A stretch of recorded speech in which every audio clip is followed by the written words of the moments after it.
Mislila sem, da sem čisto zadovoljna s svojim življenjem, tako na področju posla, družine, v bistvu nič mi ni manjkalo.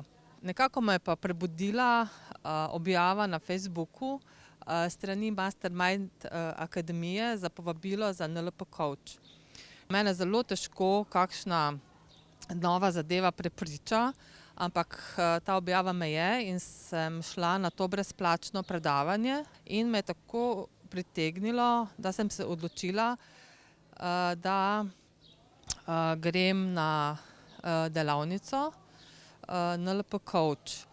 V bistvu tu sem spoznala, da imam pač zelo velik potencial še, in da lahko veliko tega znanja uporabim tako na poslovnem področju, osebnem, in seveda tudi v družini. In nekako sem na poti spreminjanja sebe in do tega, kar še vedno delam, da ugotovim, kdo sem sploh jaz oziroma moja sanjska Ana.